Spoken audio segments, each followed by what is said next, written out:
Hello friends, welcome back to V star education YouTube channel. And दोस्तों, आज से start करने वाले हैं हम अपनी एक नई यूनिट को, जिसको बोलते हैं टेक्निक्स। इस टेक्निक्स के हर एक कॉन्सेप्ट को, हर एक टॉपिक को डेप्थ में डिस्कस करेंगे। एग्जामिनर जहां से पूछता है वो तो पढ़ेंगे ही पढ़ेंगे, उसके अलावा भी हम बहुत कुछ पढ़ने वाले हैं। यानी कि कॉन्सेप्ट की बारीकी को देखते हुए बहुत ज्यादा डेप्थ में हम पढ़ने वाले हैं, ठीक है ना। यानी कि भाई साहब, आपको मजा ही आने वाला है, क्योंकि इसको पूरे के पूरे इंजॉयमेंट के साथ पढ़ेंगे। देखो भाई साहब, यहाँ पर मैं आपको थोड़ा सा बता देता हूँ, उसको सुन लो, क्योंकि वो आपके लिए बहुत ही ज्यादा इंपॉर्टेंट है। एक्चुअल में क्या होता है कि CSIR की ये यूनिट नंबर 13 होती है आपकी, ठीक है ना। यूनिट नंबर 13 होती है। अगर मैं इसके नंबर ऑफ वेटेज की बात करूं, यानी कि कितने नंबर का आपका एग्जाम में पूछा जाता है इस यूनिट से, तो अराउंड 35 नंबर से लेकर के 40 नंबर तक आपसे जो है पूछा जाता है। इसका मतलब ये यूनिट बहुत ही ज्यादा आपकी इंपॉर्टेंट है। इस यूनिट को आपको स्किप नहीं करना। एक रीजन और है जिसके कारण आप इस यूनिट को स्किप नहीं कर सकते। वो रीजन क्या है कि भाई साहब, जब आप फर्दर रिसर्च के लिए जाते हो, PhD के लिए जाते हो, तो वहां पर आपको टेक्निक्स परफॉर्म करनी ही करनी पड़ती है। उस टेक्निक्स को करने के लिए, समझने के लिए आपको यहाँ पर इन टेक्निक्स की नॉलेज होना बहुत ही ज्यादा जरूरी हो जाता है। यानी कि ये यूनिट आपकी जो है रिसर्च में भी काम आने वाली है। तो बहुत ही अच्छी बात है। चलिए आइए स्टार्ट करते हैं। एक चीज मैं, एक इन्फॉर्मेशन मैं आपको और दे दूं कि भाई साहब, आपको जो इस लेक्चर की PDF, यानी कि जितने भी आपको यहाँ पर लेक्चर प्रोवाइड कराए जाएंगे, उनकी PDF आपको हमारे टेलीग्राम चैनल पे मिलेगी। टेलीग्राम चैनल का नाम है वी स्टार एजुकेशन। या तो आप डायरेक्ट सर्च कर लेना, या फिर लिंक मैं आपको डिस्क्रिप्शन में दे दूंगा, ठीक है ना। आई बात समझ में? बहुत ही अच्छी बात है। एक चीज और बता दूं आपके लिए अच्छा रहेगा कि भाई साहब, मैं विक्रांत कुमार आपको CSIR पढ़ाता हूँ, ठीक है ना। वो भी फ्री में, आपसे कोई भी चार्ज नहीं लेता। मतलब free CSIR net life science की कोचिंग कराता हूँ यूट्यूब पर ही। अभी तक मैंने क्या क्या करा दिया है वो चीज देखने की कोशिश करो। Unit number 1, unit number 2, unit number 3, unit number 4, ये 4 यूनिट गाइज मैं करवा चुका हूँ। अगर नहीं देखी तो एक बार देख लो। इनकी PDF आपको हमारे टेलीग्राम चैनल पर ही मिल जाएगी, ठीक है ना। इसलिए टेलीग्राम चैनल जरूर ज्वाइन कर लो। एक और छोटी सी चीज है, ये एक्चुअल में आपसे जो है मैं अपनी तरफ से एक विनती कर रहा हूँ, एक आग्रह कर रहा हूँ कि अपनी वीडियो की जो क्वालिटी है उसको इंक्रीज करके देखना। क्योंकि यहाँ पर काफी सारे इमेजेस ऐसे रहेंगे कि वो आपको हाई क्वालिटी में ही चमकेंगे, ठीक है ना।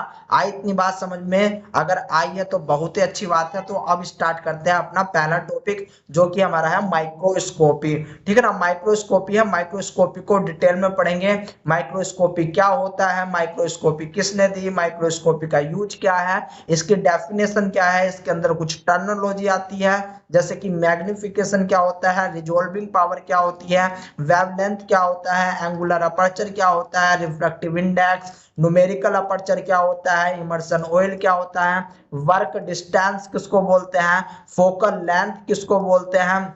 इसी के साथ साथ आपकी काफी सारी लाइट की प्रॉपर्टी आती है, उन लाइट की प्रॉपर्टी को भी देखेंगे गाइज। उसके बाद हम पढ़ेंगे type of microscope. Type of microscope में मैं आपके लिए कम से कम 20 टाइप के मैंने माइक्रोस्कोप रखे हैं, एंड उनके सेपरेटली फंक्शन भी लिखे हुए हैं, ठीक है ना। सेपरेटली फंक्शन भी लिखे हुए हैं। लेकिन आपको इन 20 माइक्रोस्कोप को डिटेल में पढ़ने की जरूरत नहीं है। जो आपके लिए डिटेल में पढ़े जाएंगे, लगभग 6 से 7 हैं, उनको हम डिटेल में पढ़ेंगे, ठीक है ना। उनके हम प्रिंसिपल क्या होते हैं, यूजेज क्या होते हैं, किस प्रकार से वे अपने वर्किंग फॉर्म में काम करते हैं, वो सारी चीजें हम देखने वाले हैं, ठीक है ना। तो ये माइक्रोस्कोपी आपके कम से कम 4 से 5 लेक्चर ले लेगा, ठीक है ना। 4 से 5 लेक्चर ले लेगा। एंड गाइज, इस बार मैंने एक नई चीज करने की कोशिश की है। नई चीज क्या है वो भी आप सुनने की कोशिश करो। सबसे पहले क्या होगा कि भाई साहब, मैं आपका जो है टॉपिक के साथ साथ आपके जो है PYQs भी लेकर के चलूंगा, ठीक है ना। PYQs भी लेकर के चलूंगा, तो PYQs भी आपके इसी के अंदर आ जाएंगे।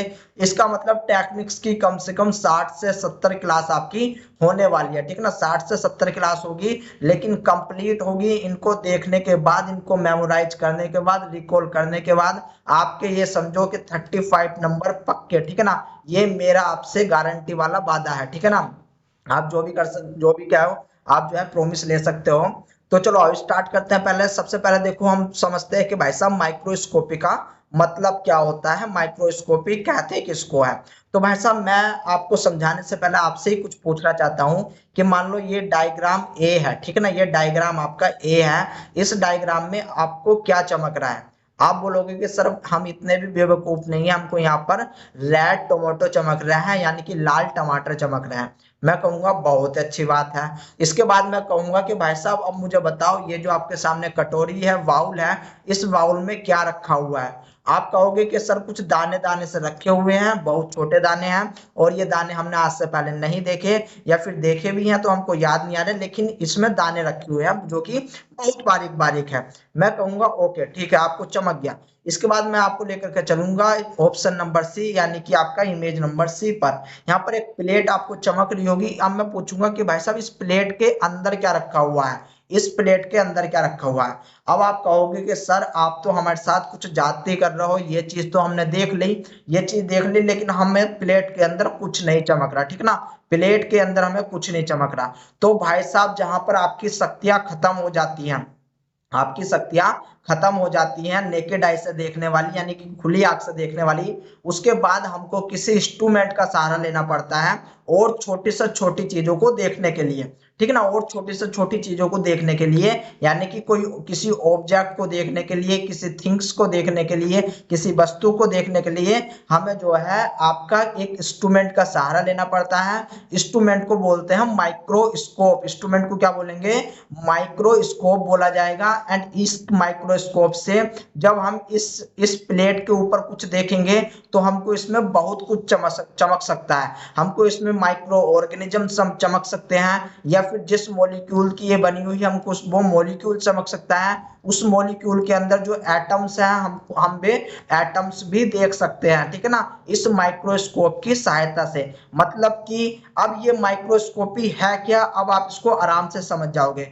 माइक्रोस्कोपी एक टेक्निक्स होती है जिसके अंदर, माइक्रोस्कोपी आपकी एक टेक्निक है जिसके अंदर आप अपनी जो है अनएडेड आई, या फिर आप कह सकते हो कि अपनी जो आप ओपन आई से या फिर नेकेड आई से ना देख सकते हो, वो आप जो है किसी माइक्रोस्कोप की सहायता से, ठीक है ना, जो आपको नेकेड आई से नहीं चमक रहा, उस चीज को, उस वस्तु को आप माइक्रोस्कोप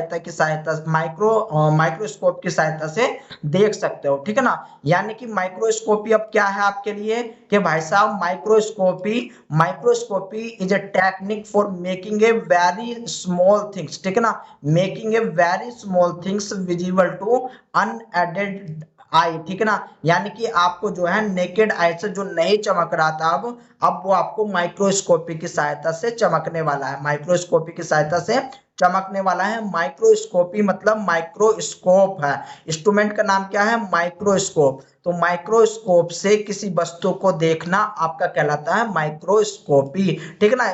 इसकी आप काफी सारी डेफिनेशन बना सकते हो अपनी तरफ से, ठीक है। तो आपको जो है सिंपल सा पता लग गया। तो यहाँ पर जो इंस्ट्रूमेंट है, इंस्ट्रूमेंट क्या आपका माइक्रोस्कोप, यानी कि an instrument used to make the small things visible to the naked eye is called a microscope. यानी कि जब आप अपनी खुली आंखों से किसी भी एक वेरी स्मॉल थिंग्स को देख रहे हो, वो किसके कारण पॉसिबल हुआ है, वो पॉसिबल हुआ आपका माइक्रोस्कोप के, ठीक है ना, माइक्रोस्कोप के। अगर मैं बात करूं कि भाई साहब सिंपल माइक्रोस्कोप में आपका क्या होता है, एक ऑब्जेक्टिव लेंस, एक सिंपल लेंस लगा हुआ होता है, जिसको जो लेंस होता है आपका कॉन्वेक्स, ठीक ना। लेंस कैसा होता है, ये लेंस होता है आपका कॉन्वेक्स। आई बात समझ में। यानी कि यहाँ पर मैं आपको देखो, अगर अपनी भाषा में एक सिंपल सी भाषा में डेफिनेशन बताऊं तो माइक्रोस्कोपी एक ऐसी टेक्निक्स है जो कि, या फिर जिससे हम जो है माइक्रोस्कोप का यूज करके नॉन विजिबल थिंग्स, यानी कि जो हमको अपनी ओपन आई से नहीं चमक रही, उन चीजों को भी देख सकते हैं। उसमें आपकी लिविंग भी आती है, नॉन लिविंग भी आती है। यानी कि हम bacteria, virus, protozoa, molecule, compound, mixer compound, उसके साथ साथ उनके अंदर जो एटम्स होते हैं उन एटम्स को भी देख सकते हैं। एटम के अंदर जो इलेक्ट्रॉन, प्रोटॉन, न्यूट्रॉन होते हैं उनको भी हम माइक्रोस्कोप की सहायता से ही देखते हैं, ठीक है ना। आई बात समझ में। क्योंकि देखो भाई साहब अब ऐसा है कि हम है लाइफ साइंस वाले बंदे, यानी कि बायोलॉजी वाले बंदे। तो हमको मतलब होता है अपने किस किस चीज से, हमको मतलब है बैक्टीरिया से, हमको मतलब है वायरस से, हमको मतलब है पैरियन से, हमको मतलब है फंजाई से। तो हमको लिविंग थिंग्स से ही आपका जो है बहुत ज्यादा काम होता है, तो हम इसी पर्पज के लिए अपना माइक्रोस्कोप का यूज करते हैं। आई बात समझ में। लेकिन हम जो है माइक्रोस्कोप से नॉन, जो हमको अपनी नेकेड आई से नॉन लिविंग थिंग्स नहीं चमक रही थी, यानी कि छोटी से छोटी चीज नहीं चमक रही थी, वो भी हमको चमकनी स्टार्ट हो जाएगी। देखो अगर मैं हम अपनी बात बताएं, हम लाइफ साइंस वाले बंदे हैं, तो हम माइक्रोस्कोप से क्या क्या देखते हैं। हम किसी भी अमीबा सेल को देख सकते हैं, रेड ब्लड सेल्स को देख सकते हैं, व्हाइट ब्लड सेल्स को देख सकते हैं। इसके साथ साथ हम अलग अलग टाइप के आपके वायरस देख सकते हैं, प्रोटीन देख सकते हैं, प्रोटीन की स्ट्रक्चर देख सकते हैं, अमाइनो एसिड की स्ट्रक्चर देख सकते हैं, इवन जो आपका एटम होता है एटम को देख सकते हैं, एटम के अंदर जो आपके इलेक्ट्रॉन प्रोटॉन होते हैं उन सबको भी देख सकते हैं। एंड गाइस इनको देखने के लिए अलग अलग आपको जो है माइक्रोस्कोप की रिक्वायरमेंट होती है। अब ऐसा नहीं कि आप एक ही माइक्रोस्कोप है, उस माइक्रोस्कोप से ही आपने सब कुछ देख लिया, तो ऐसा नहीं होता। आपको डिफरेंट डिफरेंट टाइप की माइक्रोस्कोपी की जरूरत होती है, ठीक है ना। आपको डिफरेंट डिफरेंट टाइप के माइक्रोस्कोपी की जरूरत होती है। अगर देखो भाई साहब, यहाँ पर मैं आपको सिंपल सी बात बता रहा हूँ, आप जितनी जितनी छोटी चीज देखना चाहोगे, आपको जितनी छोटी चीज देखनी है, आपको क्या काम करना पड़ेगा, जो वेवलेंथ है, वेवलेंथ को हम लैम्डा से डिनोट करते हैं, ठीक है ना। आपको लैम्डा उतने ही कम, यानी कि वेवलेंथ उतनी ही कम लेनी पड़ेगी। वेवलेंथ जितनी कम आपको उतना अच्छा चमकेगा। देखो भाई साहब, यहाँ पर कुछ देखने की कोशिश करो। अगर आप माइक्रोमीटर तक देखते हो, अगर आप माइक्रोमीटर तक देखते हो, तो यहाँ पर आपकी लाइट काम कर जाएगी। आपकी क्या है, लाइट काम कर जाएगी। लाइट में भी कौन सी, जो आपकी विजिबल लाइट होती है, जो आपकी विजिबल लाइट होती है स्पेसिफिकली 450 से लेकर के 450 से लेकर के 550 नैनोमीटर तक की लाइट आपकी काम करती है, ठीक है ना। लेकिन अगर आपको, अगर इस माइक्रोमीटर, अब आपको पता होना चाहिए, थोड़ा बहुत ज्ञान होना चाहिए कि आपका क्या होता है, आपका माइक्रोमीटर क्या होता है, नैनोमीटर क्या होता है, एंगस्ट्रॉम क्या होता है, ठीक है ना। ये आपको थोड़ा बहुत पता होना चाहिए। तो देखो भाई साहब, हम कंपेयर करते हैं स्पेसिफिकली इसको मीटर से, यानी कि अगर आपका एक मीटर में 1000 mm, एक मीटर में 1000 mm होते हैं, ठीक है ना, हम कह सकते हैं। तो यहाँ पर जो है हम इसको लिख सकते हैं 10 की पावर 3 mm, ठीक है ना। अगर हमें माइक्रोमीटर लिखना है, मीटर में मतलब हम चेंज कर रहे हैं, तो इसको हम लिख सकते हैं 10 की पावर 6, क्योंकि एक मीटर में आपके जो है 10 की पावर 6 पार्ट में जब आप काटोगे, तो वो 10 की पावर 6 में जो काट रहा है वो जा रहा है आपका माइक्रोमीटर में। यही चीज मैं गाइज आपको यूनिट कन्वर्जन में पढ़ा चुका हूँ, फेम्टोमीटर से लेकर हेक्टोमीटर, किलोमीटर, मेगामीटर, सब कुछ मैंने आपको वहां पर पढ़ाया हुआ है, ठीक है ना। आई बात समझ में, बहुत अच्छी बात है। अब यहाँ पर अगर मैं आपको स्पेसिफिकली बताऊं, तो स्पेशली हम क्या कहते हैं कि आपका जो माइक्रोमीटर में देखते हैं, वो देखते हैं बैक्टीरिया को, यानी कि इस बैक्टीरिया को देखने के लिए हम आपका लाइट माइक्रोस्कोप से देख सकते हैं, लाइट माइक्रोस्कोप से विजिबल कर सकते हैं। लेकिन अगर हमको वायरसेस देखने हो, तो आपको जो वायरसेस होते हैं वे बैक्टीरिया से 1 लाख गुना छोटे होते हैं, ठीक है ना। 1 लाख गुना छोटे होते हैं, यानी कि ये आपके नैनोमीटर में बैक्टीरिया होते हैं, नैनोमीटर में बैक्टीरिया होते हैं। यानी कि इसको देखने के लिए हमको जो है वेवलेंथ छोटी करनी पड़ेगी, यानी कि वेवलेंथ घटानी पड़ेगी। अब जब आप वेवलेंथ घटाओगे, तो यहाँ पर काम आएगी आपकी इलेक्ट्रॉन बीम, यहाँ पर काम आएगी आपकी लेजर, ठीक है ना। वो चीज मैं गाइज आपको आगे बताने वाला हूँ। तो आपके जो जो जो आपके वायरसेस होते हैं, ये आपको नैनोमीटर पे चमकते हैं। इसके बाद अगर आपको प्रोटीन या फिर अमाइनो एसिड की स्ट्रक्चर देखनी है, तो ये आपको एंगस्ट्रॉम पे चमकते हैं। ये कब चमकते हैं, आपको एंगस्ट्रॉम पे मोस्टली, ठीक है ना। इसके बाद अगर आपको उसमें एटम्स देखने हैं, तो एटम्स के लिए आपको 0.1 नैनोमीटर, ठीक है ना, 0.1 नैनोमीटर तक जाना पड़ेगा गाइज। एंड यहाँ पर देखो आपके स्पेसिफिकली, अगर आप यहाँ तक जा रहे हो स्पेसिफिकली, याद रख लेना, अगर हम वायरसेस को देख रहे हैं, तो वायरसेस को देखने के लिए स्पेसिफिकली हम इलेक्ट्रॉन माइक्रोस्कोप का यूज करते हैं। लेकिन अगर हमको एटम के ऊपर बात करनी हो, अगर हमको एटम देखना हो, एटम की सरफेस देखना हो, एटम को आइडेंटिफाई करना हो, तो उसके लिए हम स्कैनिंग टनलिंग माइक्रोस्कोप का यूज करते हैं। इलेक्ट्रॉन माइक्रोस्कोप में गाइज आपकी इलेक्ट्रॉन बीम यूज होती है। क्या यूज होती है, इलेक्ट्रॉन बीम यूज होती है। जबकि आपकी स्कैनिंग टनिंग माइक्रोस्कोप में लेजर का यूज करते हैं, ठीक है। आपका जो है लेजर का यूज किया जाता है, जिसके कारण हमको डिफरेंट डिफरेंट चीजें दिखाई पड़ती है। आई बात समझ में थोड़ी बहुत? आई होप आपकी थोड़ी बहुत बात समझ में आई होगी। माइक्रोस्कोपी क्या होती है उसकी डेफिनेशन भी पता लगी होगी, ठीक है ना। इसके बाद देखो गाइस, अब हम बात करते हैं कुछ स्पेसिफिक टर्मिनोलॉजी की। ये टर्मिनोलॉजी आपकी जो है लाइट माइक्रोस्कोप के लिए होती है, याद रख लेना, ठीक है ना। यानी कि ये टर्मिनोलॉजी आपकी जो है लाइट माइक्रोस्कोप में काम आने वाली है, तो इनको जो है आप पढ़ने की कोशिश करो। सबसे पहली टर्मिनोलॉजी आपकी मैग्निफिकेशन। इस मैग्निफिकेशन को मैं हमेशा एक दूसरे नाम से बोलता हूं, जिसको मैं बोलता हूं जूम, ठीक है ना, जिसको बोलता है जूम। आपके मोबाइल, आपके पास क्या होगा, आपके पास मोबाइल होगा, मोबाइल के अंदर एक कैमरा होता है गाइस, ठीक है ना, मोबाइल के अंदर आपका एक कैमरा होगा।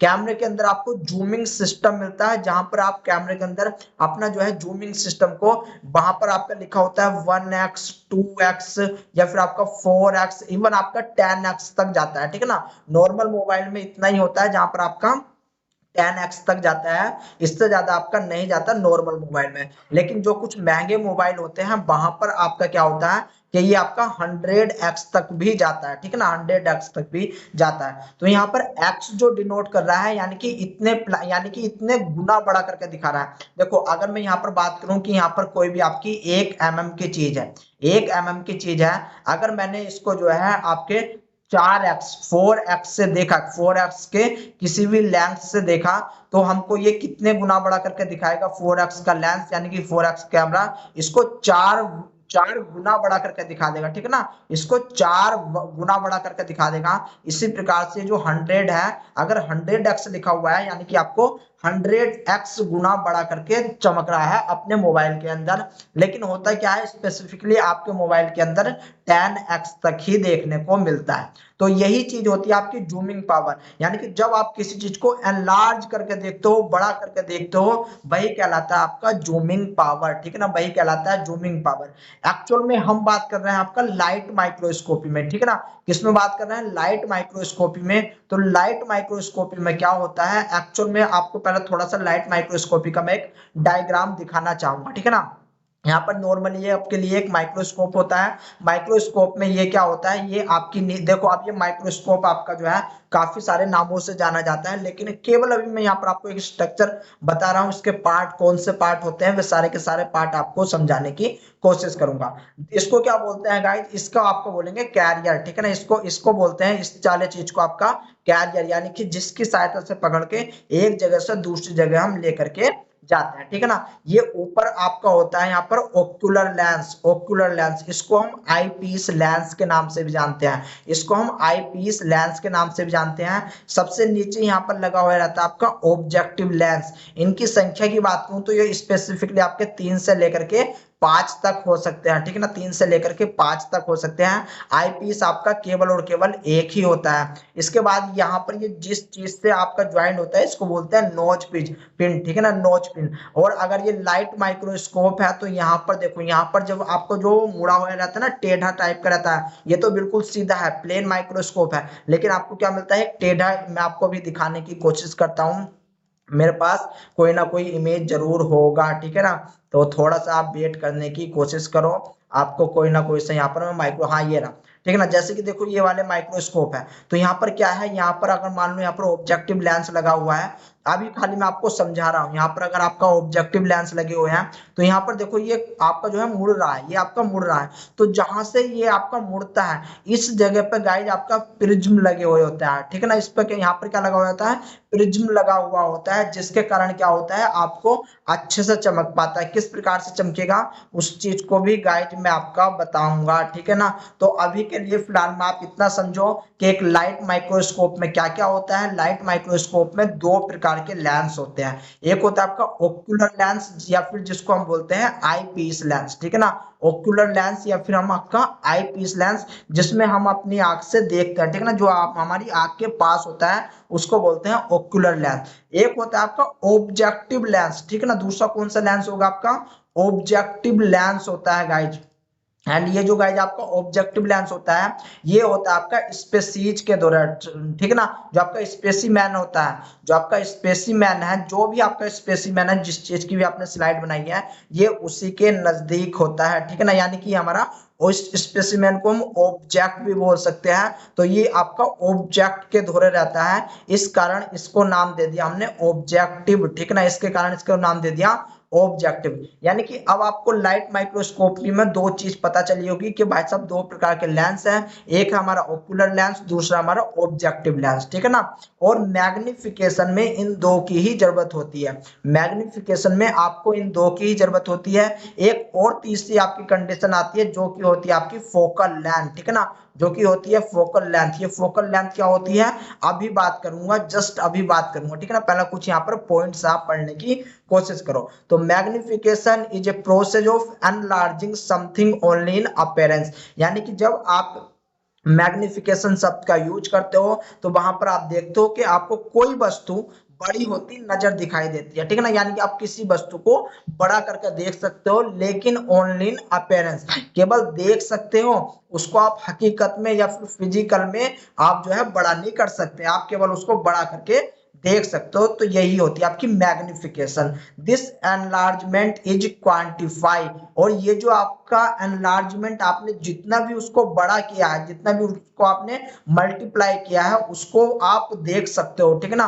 वो आप वन इंटू आप जो है जब करते हो ना 2x 3x, ये क्या है, ये आप क्वांटिफाई कर रहे हो, उस चीज को आप देख रहे हो। एक होता है क्वालिटी, क्वालिटी में आप क्वालिटी मेजर करते हो, यानी कि बंदे की क्वालिटी कैसी है। क्वांटिटी, क्वांटिटी में आप नापते हो, ठीक है ना। जैसे कि मिल्क है, मैं आपके सामने अगर मिल्क लूं, अगर मैं कहूं कि भाई साहब 5 लीटर मिल्क है, तो ये आपकी क्वांटिटी है, ये क्या क्वांटिटी है। अगर मैं कहूं कि भाई साहब मिल्क में जो है पानी मिला हुआ है, मिल्क गाढ़ा नहीं है, मिल्क में जो है मिल्क बहुत गहरा है, या फिर ऐसे कहूं तो वो क्या है, वो मिल्क की क्वालिटी है, ठीक है ना, वो आपकी मिल्क की क्वालिटी है। तो यहाँ पर आप क्वांटिफाई कर सकते हो कि आपने कितने गुना बड़ा करके चीज को देखा है, ठीक है ना। इस इतनी बात समझे, बहुत अच्छी बात है।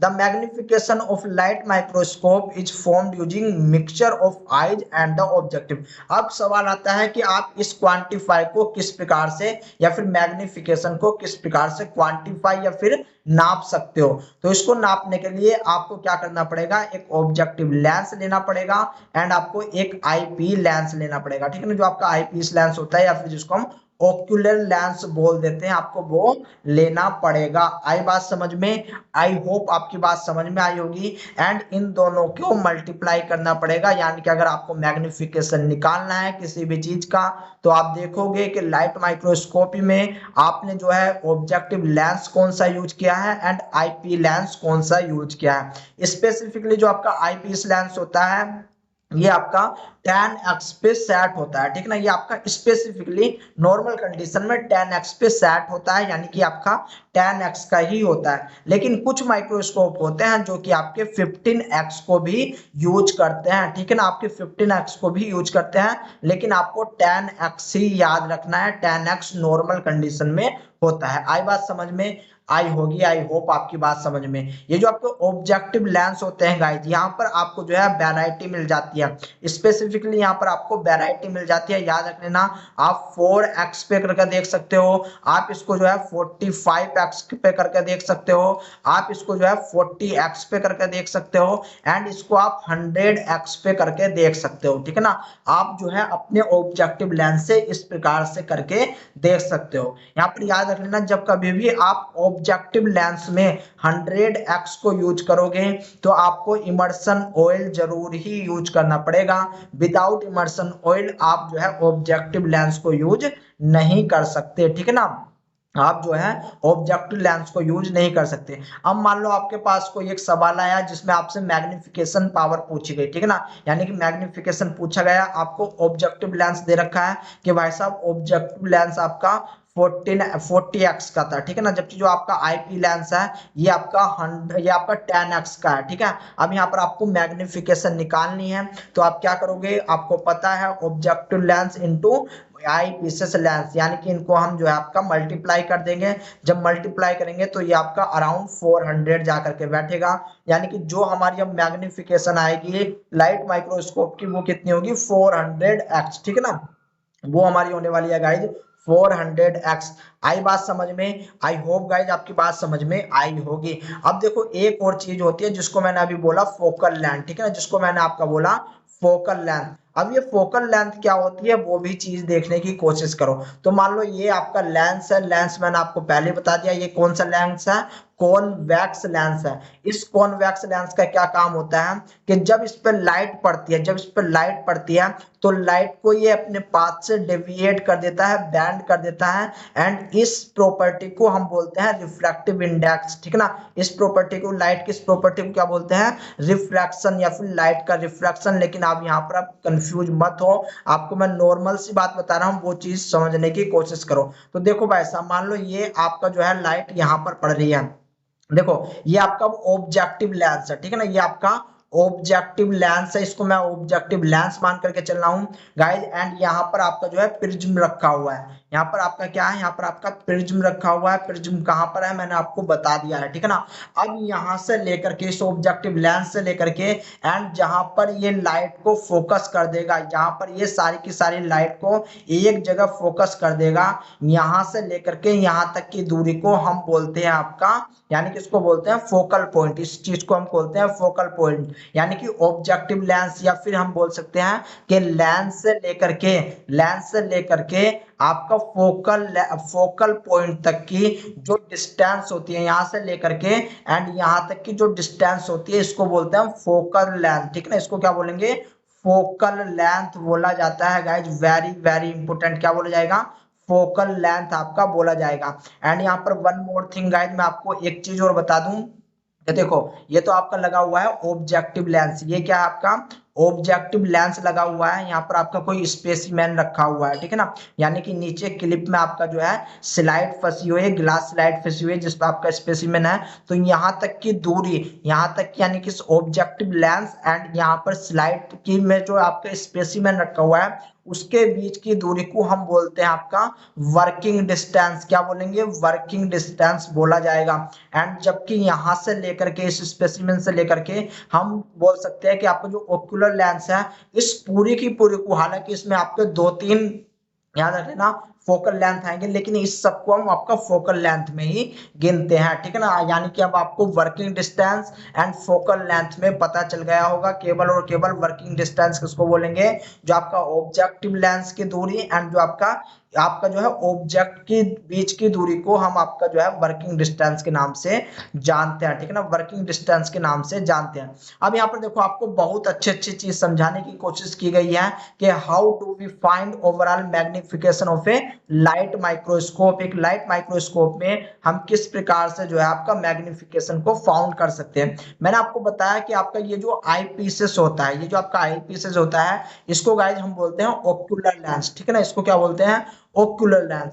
एंड इसको हम आई पीसेस लेंस के नाम से भी जानते हैं। एंड गाइज मैंने आपको बताया कि जर्नल कंडीशन में ये हमेशा आपका 10 एक्सेस ही रहेगा। अगर आपको कुछ नहीं दिया गया तब आपको अपनी तरफ से इसको 10 एक्सेस रख देना है, ठीक है ना, अपनी तरफ से बिना पूछो आपको जो है 10 एक्सेस रख देना है in the case of light microscope, ठीक है, आपने रख दिया।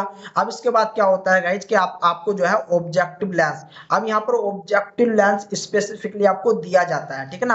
यहाँ पर ये आपका 4x हो सकता है, 10x हो सकता है, 14x हो सकता है, या फिर आपका 100x भी हो सकता है, ठीक है ना। इसके अलावा गाइज यहाँ पर देखो अब आप 40x भी रख सकते हो, आपको जो है 45x भी रख सकते हो, 45 एक्सिस का भी देखने को मिलता है, ठीक है ना। तो अब यहाँ पर देखो मान लो आपका जो है मैग्निफिकेशन 10x था, ऑब्जेक्टिव लेंस आपको 4x दिया, तो जो ओवरऑल मैग्निफिकेशन निकल के आएगी, चूंकि आपका आई पीसेस इनटू ऑब्जेक्टिव लेंस बराबर मैग्निफिकेशन, यही चीज तो गाइज हमने पढ़ी है ना अभी भी।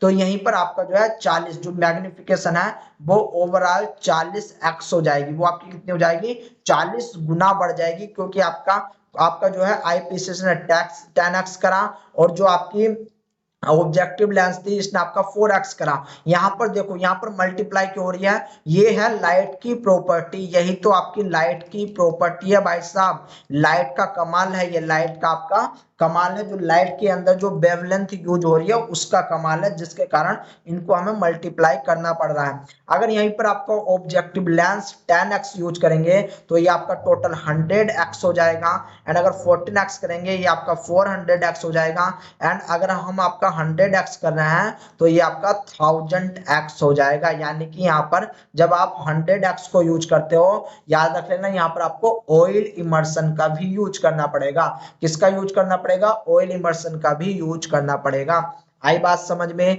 आई होप गाइज आपकी बात समझ में आई होगी।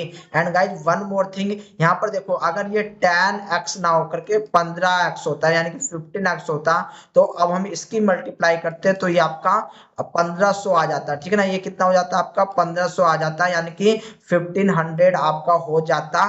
तो हम बोल सकते हैं कि आपका जो लाइट माइक्रोस्कोप है, जो आपका लाइट माइक्रोस्कोप होता है उसकी मैक्सिमम, याद रख लेना, उसकी मैक्सिमम मैग्निफिकेशन कितनी है, 1500 है, ठीक है ना। उसकी मैग्निफिकेशन मैक्सिमम कितनी है, 1500 है, 1500x। लेकिन आपका एक और सवाल आता है कि भाई साहब इसको हम बढ़ा सकते हैं, ठीक है ना, इसको हम बढ़ा सकते हैं, इसको हम 1000 यानी कि 10,000 तक लेकर के जा सकते हैं। लेकिन जब आप 10,000 का यूज करते हो गाइज, तो यहाँ पर आपको किसी भी प्रकार की क्लियरिटी नजर नहीं आती, आपको चीजें ब्लर दिखाई देंगी। आपको क्या होगा, चीजें ब्लर दिखाई देगी, कुछ आपको चमकेगा नहीं। इसलिए आपको ये ही याद रखना है कि मैक्सिमम कितना आपका 1500x है, ठीक है ना, 1500x है। आपको यही चीजें याद रखनी है। आई बात समझ में, आई होप गाइज आपकी बात समझ में आई होगी। अब आता है आपके लिए एक बहुत ही ज्यादा इंपॉर्टेंट क्वेश्चन कि ये जो मैग्निफिकेशन है ये किस चीज पे आपका डिपेंड करती है, ठीक है ना।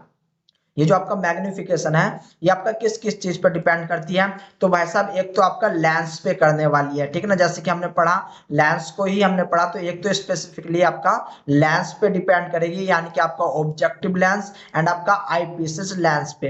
एंड गाइज ये तीसरा करेगी आपका फोकल लेंथ पे, फोकल लेंथ पे। ये फोकल लेंथ मैंने आपको बता ही दी है गाइज। आपका क्या होता है कि जहां पर आपका मान लो ये आपका कोई लेंस रखा हुआ है कॉन्वेक्स, एंड यहाँ से निकलने वाली जो आपकी लाइट रहेगी वो जहां पर आपका फोकल पॉइंट पे जाकर के मिलेगी, या आपका फोकल पॉइंट होता है जहां पर आपकी जो है कोई भी लाइट से जो रेज निकल रही है, जब उसको पास करवाते हैं कॉन्वेक्स लेंस में, तो वो एक जगह आगे जाकर के मिल जाती है, उसको बोलते हैं फोकल पॉइंट, ठीक है ना, उसको बोलते हैं फोकल पॉइंट। यानी कि इस लेंस की यहाँ से लेकर के फॉइल आपका जो फोकल लेंथ होता है, इस फोकल लेंथ की दूरी को ही हम क्या बोलते हैं, आपका सॉरी फोकल पॉइंट तक की दूरी को हम क्या बोलेंगे, फोकल लेंथ बोलेंगे।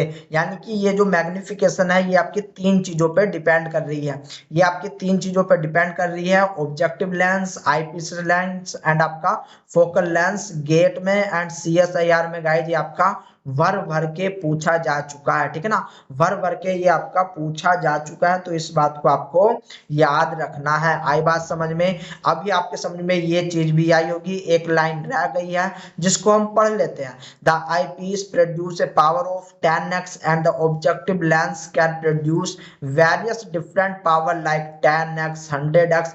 100x जो होता है बहुत ज्यादा पावरफुल होता है आपका, ठीक है ना, एंड इसकी जो पोटेंशियल होता है बहुत ज्यादा होता है। यहाँ पर आपको इमर्सन ऑयल का यूज करना पड़ेगा, ठीक है ना। इमर्सन ऑयल क्या होता है अभी बात करेंगे। आई होप गाइज आपको फोकल लेंथ वगैरह पता चली होगी, मैग्निफिकेशन के बारे में पता चला होगा। चलो भाई देखो, अब रिजोल्विंग पावर की बात करते हैं। तो रिजोल्विंग पावर एक्चुअल में क्या होता है, तो रिजोल्विंग पावर को मैं बोलता हूँ क्लियरिटी, ठीक है ना, क्लियरिटी। इसको मैं क्लियरिटी क्यों बोलता हूँ, मैग्निफिकेशन को मैंने बोला था जूमिंग पावर, मैंने बोला था जूमिंग पावर। अब यहाँ पर समझने की कोशिश करो, मान लो आपके पास दो मोबाइल है, ठीक है ना, एक मोबाइल है आपका एक्स कंपनी का, दूसरा मोबाइल है आपका वाई कंपनी का। अब दोनों के अंदर जब मैंने मैग्निफिकेशन देखी तो दोनों के अंदर आपकी मैग्निफिकेशन कितनी है, मैग्निफिकेशन आपकी 10x, ठीक है ना, मैग्निफिकेशन है 10x। इस वाई मोबाइल की भी जो मैग्निफिकेशन है वो 10x, मैग्निफिकेशन दोनों की सेम। लेकिन अगर मैं बात करूं क्लियरिटी की, अगर मैं बात करूं इमेज के अंदर जो क्लियरिटी है, इमेज आपको किस में अच्छा चमकेगा, तो वो आपको मान लो एक्स के अंदर बहुत अच्छा चमक रहा था, बहुत ही अच्छा चमक रहा था। जबकि जो वाई कंपनी का मोबाइल है, यहाँ पर आपको जो है इमेज की क्लियरिटी अच्छी नहीं आ रही जूमिंग करने पर, यानी कि जो आपके पिक्सल है वे पिक्सल आपको अच्छे से प्राप्त नहीं हो रहे हैं, यानी कि यहाँ पर जो क्लियरिटी है वो क्लियरिटी है लो। तो ये जो आपकी क्लियरिटी है यही है आपका रिजोल्विंग पावर, यही आपका रिजोल्विंग पावर, जो कि हमें समझनी है कि किस प्रकार से आप इसको अचीव कर सकते हो, ठीक है ना।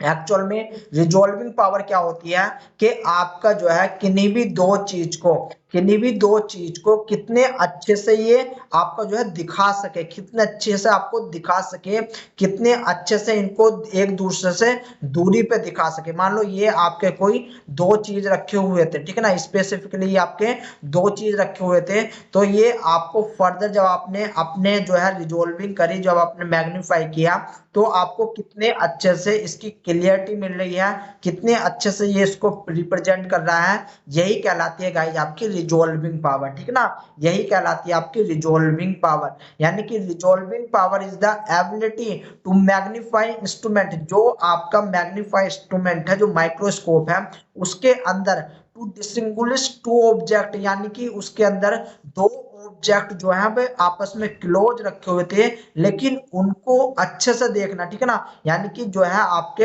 एक किसी स्लाइड के अंदर दो ऑब्जेक्ट रखे हुए थे, ये दो बैक्टीरिया है, लेकिन ये आपको कितने अच्छे से चमक रहे हैं, वही चीज आपकी कहलाती है रिजोल्विंग पावर, ठीक है ना, वही चीज कहलाती है आपकी रिजोल्विंग पावर, ठीक है।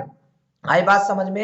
एंड गाइज एक होती है आपकी लिमिट ऑफ रिजोल्यूशन। अब ये लिमिट ऑफ रिजोल्यूशन क्या होती है, तो ये समझनी आपके लिए बहुत ही ज्यादा जरूरी होती है। The limit of resolution is defined as the minimum distance. यहाँ पर देखो शब्द आया है मिनिमम डिस्टेंस, यानी कि आपका जो है, अगर यहाँ पर देखो पहले आपके बहुत नजदीक नजदीक जो है कोई दो ऑब्जेक्ट रखे हुए हैं, अगर इनके बीच में जो है मिनिमम डिस्टेंस होने के बावजूद भी अगर आपको जो है वो बहुत अच्छे से इमेज चमक रहा है, यानी कि दूर दूर चमक रहा है, इसी चीज को गाइज बोलते हैं हम आपका लिमिट ऑफ रिजोल्यूशन। यानी कि मिनिमम डिस्टेंस होती है between two point that are allow there discriminate as two separate point. यानी कि आपका लिमिट ऑफ रिजोल्यूशन किसको बोल सकते हैं, तो साधारण से शब्दों में आपका कहने की कोशिश करूं तो भाई साहब, अगर आपकी कोई चीज बिल्कुल ही पास पास में रखी है, तो यहाँ पर आप जो है मिनिमम डिस्टेंस, यानी कि इनके बीच में कितनी मिनिमम डिस्टेंस है, आप जो है अगर उसको भी आपने रिजोल्व कर लिया, यानी कि मिनिमम डिस्टेंस को भी अगर रिजोल्व कर लिया गया, तो वही आपकी कहलाती है रिजोल्विंग, यानी कि लिमिट ऑफ रिजोल्यूशन। एंड यहाँ पर देखो लिमिट ऑफ रिजोल्यूशन जैसे जैसे बढ़ेगी, यानी कि पहले तो ये आपका लिमिट ऑफ रिजोल्यूशन इतनी थी, ठीक है ना, इतनी थी, इतने के बीच में ये जो है आपका डिस्क्रिमिनेट कर रहा था, लेकिन यहीं पर क्या हुआ कि आपने लिमिट ऑफ रेजोल्यूशन बढ़ा दी, यानी कि चीजें आपकी पास पास में रखी हुई है, यहाँ पर रखी हुई है, मिनिमम डिस्टेंस पे रखी हुई है, लेकिन इसके बाद भी आपको जो है वो क्लियरिटी नजर आ रही है, क्लियरिटी में चीजें चमक रही है, तो भाई साहब ये आपका जो है लिमिट ऑफ रेजोल्यूशन कहलाता है, ठीक है ना। यही चीज गाइज आपकी लिमिट ऑफ रेजोल्यूशन कहलाती है। The limit of resolution is defined the minimum distance between two point that allow to their discriminate as two separate point। यानी कि आपके जो है दो पॉइंट अगर रखे हुए हैं आपस में इस प्रकार से, यानी कि ये इनको कितनी दूर पे करके दिखा रहा है, कितनी दूरी पे दिखा रहा है गाइज, यही आपकी लिमिट ऑफ रिजोल्यूशन। एंड ये इन पॉइंट को जितनी दूर करके दिखा दें, इन मिनिमम पॉइंट को जितनी दूर पे करके दिखा दे गाइज, आपकी जो रिजोल्यूशन है, आपकी जो रिजोल्विंग पावर है, उतनी अच्छी आने वाली है, उतनी बढ़िया आने वाली है, ठीक है ना। आई बात समझ में। यानी कि आपके लिमिट ऑफ रेजोल्यूशन जितनी कम होगी, यानी कि अगर वो इन दो बिंदुओं के बीच में भी डिफरेंशिएट कर रहा है, लिमिट ऑफ रेजोल्यूशन इतनी है, लेकिन इससे क्या हो रहा है कि आपकी जितनी लिमिट ऑफ रेजोल्यूशन जितनी कम होगी इमेज उतना ज्यादा बढ़िया बनेगा, उतना ज्यादा आपका इमेज बनने वाला है। आई बात समझ में? यानी कि हम कह सकते हैं the resolving power is inversely related to the limit of resolution, ठीक है ना। यानी कि लिमिट ऑफ रिजोल्यूशन, आपकी जो वर्किंग है लिमिट ऑफ रिजोल्यूशन की, वो जितनी मिनिमम रहेगी, यानी कि वो जितनी छोटी से छोटी चीजों को डिस्क्रिमिनेट कर देगा, एक बिंदु को दो में सेपरेट कर देगा, वो उसकी लिमिट ऑफ रिजोल्यूशन है, वही उसकी वर्किंग फॉर्म है, ठीक है ना। तो ये आपकी इनवर्सली होती है रिजॉल्विंग पावर की। अब यहाँ पर अगर मैं आपके लिए बात करूं गाइज, तो देखो रिजॉल्विंग पावर को मैं यहाँ पर इमेज की क्वालिटी लिख सकता हूँ डायरेक्ट, ठीक है ना। यहाँ पर मैं आपकी इमेज की क्वालिटी लिख सकता हूँ डायरेक्ट। जितनी अच्छी रिजॉल्विंग पावर उतनी अच्छी इमेज की क्वालिटी। लेकिन गाइज इसके लिए डी की वैल्यू कम से कम होनी चाहिए, यानी कि जितनी डी की वैल्यू कम, जितनी डी की वैल्यू आपकी कम होती जाएगी, आपको रिजॉल्विंग पावर उतनी अच्छी से अच्छी, बढ़िया से बढ़िया मिलती चली जाएगी। आई बात समझ में? आई होप गाइज आपकी बात समझ में आई होगी। यानी कि ये लिमिट ऑफ रेजोल्यूशन आपका जो है, जितनी मिनिमम डिस्टेंस में आपका जो है वो आपके दो अलग, यानी कि मान लो ये आपके दो बिंदु रखे हुए थे, लेकिन हम जब इनको देख रहे हैं तो हमको ये एक ही चमक रहा है, ठीक है ना। लेकिन अब यहाँ पर लिमिट ऑफ रेजोल्यूशन लगी, जिसके कारण ये हमको दूर दूर चमकने हो गए, तो यही कहलाता है आपका लिमिट ऑफ रेजोल्यूशन। ये लिमिट ऑफ रेजोल्यूशन जितनी मिनिमम डिस्टेंस में काम कर दे, यानी कि जितना कम हो रिजॉल्विंग पावर, उतनी ही आपकी ज्यादा होने वाली है, पिक्सल आपको उतने ही अच्छे मिलने वाले हैं। आई बात समझ में? आई होप आपकी बात समझ में आई होगी। अब देखो लिमिट ऑफ रेजोल्यूशन क्या है, इसका फॉर्मूला देखो। इसका फॉर्मूला, लिमिट ऑफ रेजोल्यूशन को आपका डिनोट किया जाता है डी से, यानी कि स्मॉल डी, कहीं कहीं पर आपको कैपिटल डी भी देखने को मिलता है गाइस। इसका फॉर्मूला होता है 0.61 लैम्डा अपॉन ईटा साइन अल्फा। ये आपका ईटा होता है, इसको एन बोल देते हैं, ठीक है ना, इसको हम एन बोल देते हैं। अब यहाँ पर देखो आपका जो लैम्डा होता है, लैम्डा होती है आपकी वेवलेंथ। लैम्डा क्या होती है? आपकी वेवलेंथ। ईटा, ये एन क्या होता है? ये होता है गाइस आपका रिफ्रैक्टिव इंडेक्स, ये होता है रिफ्रैक्टिव इंडेक्स। साइन अल्फा क्या होता है? ये हाफ एंगुलर अपर्चर होता है। ये क्या होता है? ये आपका हाफ एंगुलर अपर्चर होता है। तो चलिए आइए इसको हम बाद में समझेंगे, सबसे पहले हम समझ लेते हैं कि लैम्ब किस प्रकार से आपका रिफ्रैक्टिव इंडेक्स होता है, साइन अल्फा यानी कि आपका एंगुलर अपर्चर वगैरह क्या होता है, उस चीज को हम समझने की कोशिश करते हैं, फिर उसके बाद ही गाइज हम आगे बढ़ेंगे, ठीक है ना। आई होप गाइज आपको ये थोड़ा बहुत विजिबल हो, तो आप जो है अपनी क्वालिटी बढ़ा लेना, इंक्रीज कर लेना, ठीक है। यहाँ पर देखो, यहाँ पर क्या है, आपका कोई भी ऑब्जेक्टिव प्लेट है, ठीक है ना। यहाँ पर आपकी ऑब्जेक्टिव प्लेट है, एंड यहाँ पर आपका रखा हुआ क्या है, यहाँ पर रखा हुआ आपका लेंस, ठीक है ना। यहाँ पर रखा हुआ है क्या है आपका लेंस। मान लो यहाँ पर कोई भी आपका स्पेसिमेन रखा हुआ था, ठीक है ना। यहाँ पर क्या है आपका स्पेसिमेन रखा हुआ है, ये हमने स्पेसिमेन रख दिया। तो इस स्पेसिमेन से ये जो कोन बन रहा है, ये जो आपको कोन बनता हुआ नजर आ रहा है, ये जो आपको कोन बनता हुआ नजर आ रहा है, ये एक्चुअल में इसी को हम बोलते हैं एंगुलर अपर्चर। इसको हम क्या बोलते हैं? Angular aperture. एंड ये पूरा का पूरा क्या होता है, इसको हम 2 अल्फा बोलते हैं, ठीक है ना। इसको हम 2 अल्फा बोलते हैं। लेकिन जब हम यहाँ तक, यानी कि इसका जो हाफ लेंगे, अगर इस 2 अल्फा का अगर हमने हाफ लिया, तो ये हमारा बन जाता है अल्फा, ठीक है ना। ये हमारा क्या बन जाता है? अल्फा। इसलिए हमेशा यहाँ पर अल्फा लिखा जाता है, ठीक है ना।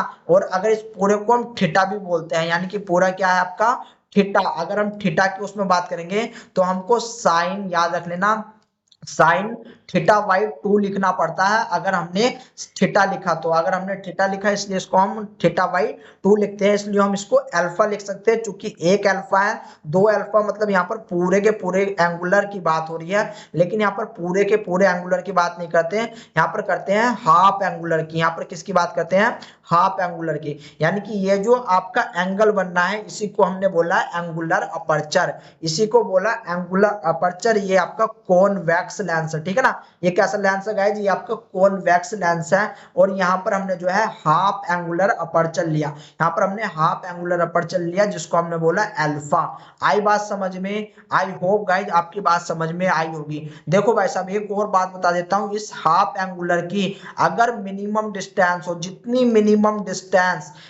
मिनिमम डिस्टेंस आपको जो है इमेज की क्वालिटी उतनी अच्छी चमकेगी, ठीक है ना। इमेज की क्वालिटी उतनी ही अच्छी चमकने वाली है। आई बात समझ में, पहली बात। अब दूसरी बात ये, अब ये ऐसा क्यों होता है तो वो आपको मैं हूं जो आगे बताने वाला हूँ, दिक्कत लेने वाली कोई बात नहीं कि आपको क्यों, इसके लिए मैंने एक अलग से डायग्रामेटिक रिप्रेजेंटेशन आपके लिए रख रखा है। तो ये तो हो गया आपका साइन अल्फा, इसको हम बोलते हैं साइन अल्फा, इसको क्या बोलते हैं, साइन अल्फा। अब दूसरा आता है आपका रिफ्रैक्टिव, ठीक ना, रिफ्रैक्टिव। तो देखो भाई साहब, लाइट की अब कुछ प्रॉपर्टी होती है, लाइट की प्रॉपर्टी आपको समझनी पड़ेगी, ठीक है ना। मान लो आपका यहाँ पर जो है, यहाँ पर मैं कोई भी एक प्लेट लगा देता हूँ, ये आपकी प्लेट लगी हुई है। अब मान लो यहाँ से मैं जो है कोई सी लाइट आपको जो है सेंड करता हूं, ये जो है लाइट जा रही है। अगर ये लाइट आपकी, अब देखो लाइट की प्रॉपर्टी किस प्रकार से चेंज होती है। अगर ये लाइट की प्रॉपर्टी आपकी बैक चली गई, अगर ये लाइट की प्रॉपर्टी आपकी वापसी चली गई, तो गाइज इसको बोलते हैं रिफ्लेक्शन, इसको बोलते हैं रिफ्लेक्शन। हमको कोई सी भी चीज हो, कोई सी भी चीज हो, चाहे घास हो, घोड़ा हो, गधा हो, मोबाइल हो, कैसे चमकती है, रिफ्लेक्शन के कारण ही चमकती है, याद रख लेना, ठीक है ना, रिफ्लेक्शन के कारण ही चमक रही है। दूसरी बात भाई साहब, यहाँ पर देखने की कोशिश करो, अगर ये लाइट हमारी आर पार हो गई, यानी कि ये लाइट थी और अगर ये लाइट हमारी आर पार होगी, बिल्कुल सीधी निकल गई, ठीक है ना, बिल्कुल सीधी निकल गई, कोई मुड़ी उड़ी नहीं, बिल्कुल यहाँ पर ये सीधी निकल गई है, ठीक है। तो गाइस इसको क्या बोलेंगे, तब इसको बोलेंगे ट्रांसमिशन, इसको क्या बोलेंगे, ट्रांसमिशन। यानी कि यहाँ से लाइट आई और आपकी जो है सीधी निकल गई, इसको बोला हमने ट्रांसमिशन। अब यहाँ पर क्या होता है गाइस, आपने देखा होगा कि मान लो मैं कोई यहाँ पर प्रिज्म रख रहा हूँ, ठीक है ना, मैंने यहाँ पर आपका कोई प्रिज्म रख दिया, एंड इस प्रिज्म से जब मैं आपकी एक लाइट गुजारता हूँ, तो ये एक लाइट आपकी काफी सारी लाइटों में जो है डिवाइड हो जाती है, काफी सारी लाइटों में आपकी बट जाती है, जिसको मैं बोलूंगा डिफ्रैक्शन, जो कि आपका होता है डिफ्रैक्शन। आपको जो रेनबो होता है, जो आपको इंद्रधनुष होता है, वो डिफ्रैक्शन के कारण ही नजर आता है। आई बात समझ में, डिफ्रैक्शन के कारण ही आपको नजर आता है। पानी में पड़े हुए पत्थर जो होते हैं, जो पानी में पड़े हुए पत्थर होते हैं, वो आपको ट्रांसमिशन से नजर आते हैं, ट्रांसमिशन हेल्प से। यानी कि लाइट की कौन सी प्रॉपर्टी लगती है, ट्रांसमिशन लगती है, ठीक है ना। आई बात समझ में, आई होप आपकी आई होगी। अब मान लो यहाँ पर मैं कोई सी आपकी जो है एक और प्लेट बना रहा हूँ, यहाँ से मैंने किसी भी आपकी जो है लाइट की रे को गेरा, लाइट की रे को गेरने के बाद अगर लाइट यहाँ से ना निकली ना कुछ, यहीं पर आपकी एब्जॉर्ब हो गई, यहीं पर आपकी लाइट खपके रह गई, ठीक है ना, आपकी लाइट पास ही नहीं हो रही, तो इस चीज को बोलते हैं गाइज आपका एब्जॉर्प्शन। इस चीज को क्या बोलेंगे, एब्जॉर्प्शन बोला जाता है। अब यहाँ पर जो प्रॉपर्टी एक, मतलब आपकी एक और प्रॉपर्टी होती है जिसको बोलते हैं स्कैटरिंग। देखो भाई साहब, स्कैटरिंग क्या होता है, आपने सभी ने डायमंड अगर ना देखा हो तो फिल्मों में तो जरूर देखा होगा। अब ये डायमंड क्या होता है, डायमंड आपका चमकता रहता है, चारों तरफ से चमकता है। तो यहाँ पर क्या होता है, जैसे ही यहाँ पर एक लाइट पड़ी, एक लाइट पड़ने के साथ साथ यहाँ पर ये पूरा का पूरा डायमंड आपका चमकना स्टार्ट हो जाएगा। ये एक लाइट ही आपकी जो है सब जगह से निकलेगी। यहाँ पर टोटल इंटरनल, याद रख लेना, टोटल इंटरनल स्कैटरिंग आपकी चलती है, ठीक है ना, वो आपका अलग केस है। तो वो भी चीज याद रख लेना कि डायमंड क्यों चमकता है, स्कैटरिंग के कारण, ठीक है ना, आपके किसके कारण चमकता है, स्कैटरिंग के कारण आपका चमकता है। अब एक और प्रॉपर्टी आती है लाइट की, जिसको बोलते हैं गाइस रिफ्रैक्शन, जिसको बोलते हैं रिफ्रैक्शन। अब ये रिफ्रैक्शन क्या होता है, मान लो यहाँ पर जो है आपके दो मीडियम थे, ये था आपका एयर, हमने यहाँ पर दो मीडियम ले लिए, ये था एयर एंड ये था आपका वाटर, ठीक है ना, ये था वाटर। यहाँ पर ये किसी चीज की लेयर है, हो सकता है वाटर की लेयर हो, ठीक है ना, ये आपकी मैंने वाटर की लेयर बना दी केवल आपको समझाने के लिए। अब यहाँ पर क्या हो रहा है कि मान लो यहाँ से हमने जो है लाइट सोर्स को भेजा, तो लाइट सोर्स हमारी इस प्रकार से जा रही थी, ये आपका जो है इस प्रकार से हमारी लाइट बिल्कुल सीधी जा रही थी। अब होना क्या चाहिए था कि भाई साहब ये लाइट हमारी सीधी ही निकल जानी चाहिए थी इस प्रकार से, ठीक है ना, सीधी निकल जानी चाहिए थी इस प्रकार से। लेकिन यहाँ पर क्या हुआ कि जब आपका ये लाइट जो है एक मीडियम से दूसरे मीडियम में गई, एक मीडियम से दूसरे मीडियम में गई, तो यहाँ पर ये लाइट अपना जो इसका पाथ था उस पाथ से डेविएट हो गई, उस पाथ से डेविएट हो गई, एंड ये थोड़ी सी आपको जो है इस प्रकार से मिलेगी। यानी कि यहाँ पर जो है क्या मिलने वाला है कि आपको जो है लाइट डेविएट होगी। लाइट की इसी प्रॉपर्टी को, जो ये अपने पास से डेविएट हुई है, इसी प्रॉपर्टी को आपका बोला जाता है रिफ्रैक्शन। इसी प्रॉपर्टी को क्या बोला जाता है, रिफ्रैक्शन बोला जाता है। इसके थोड़े से आप एग्जांपल समझो, एग्जांपल जब आप समझोगे तो आपको और अच्छे से समझ में आएगा, ठीक है ना।